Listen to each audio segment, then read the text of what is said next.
আমাৰ মাননীয় মুখ্যমন্ত্ৰী ডাঙৰীয়াই যেতিয়া কৈছিলে যে সদনৰ ভিতৰত নিৰপেক্ষতা অৱলম্বন কৰিব আৰু সদনৰ বাহিৰত নিশ্চিত ওপৰত তেওঁৰ যি কৰণীয় আছে সেই কৰণীয়খিনি কৰিবই আৰু সেইখিনি তেখেতৰ যি বক্তব্য এই বক্তব্যৰ লগত আমাৰ মিল আছে।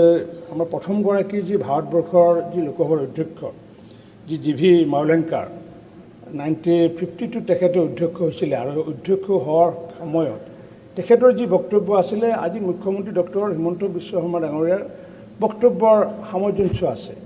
কাৰণ তেখেতে কৈছে যে তেওঁ নিৰপেক্ষ নিশ্চিত ওপৰত সদনত হ'ব লাগিব, কিন্তু যেতিয়া বাহিৰত যামগৈ, কাৰণ মই যিহেতু এটা দলীয় নীতি আদৰ্শৰে যিহেতু লালিত পালিত, গতিকে মোৰ কাৰণে দলটো ডাঙৰ কথা। বাহিৰত নিশ্চিত ওপৰত সদনৰ ভিতৰত মই নিৰপেক্ষভাৱে কাম কৰিম, কিন্তু মোক যি দলে আজি সৃষ্টি কৰিছে, যি দলে আজি পৰিচয় দিছে, মই সেই দলটোকতো পৰিহাৰ কেতিয়াও কৰিব নোৱাৰোঁ।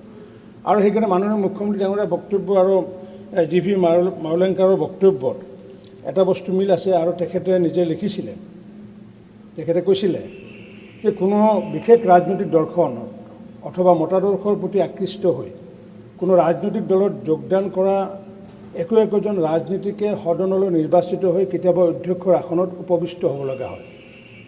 আমি সকলোৱে জানো অধ্যক্ষৰ আসনখনত উপবিষ্ট হৈ থকা ব্যক্তিগৰাকীয়ে সদন পৰিচালনা কৰাৰ ক্ষেত্ৰত এক নিৰপেক্ষ ভূমিকা গ্ৰহণ কৰাটো বাধ্যতামূলক।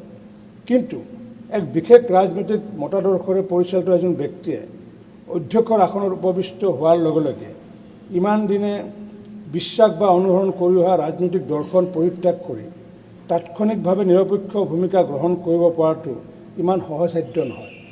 তেখেতে কৈছে যে সদনৰ ভিতৰত নিৰপেক্ষ, কিন্তু সদনৰ বাহিৰত যদি যাওঁ তেতিয়া এই কথাষাৰ ইমান সহজসাধ্য নহয়।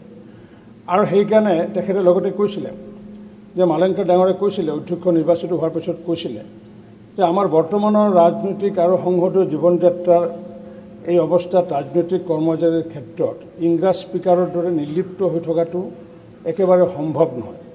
অধ্যক্ষৰ দায়িত্ববাহী ব্যক্তিগৰাকী হ'ব লাগিব সম্পূৰ্ণৰূপে দলীয় চিন্তা চৰ্চাৰ ঊৰ্ধত থকা ব্যক্তি হ'ব লাগিব, যিটোৱে এইটো সূচায় যে তেখেতে দলীয় আলোচনা বা বিতৰ্কসমূহৰ পৰা নিজকে নিলগাই ৰাখিব লাগিব।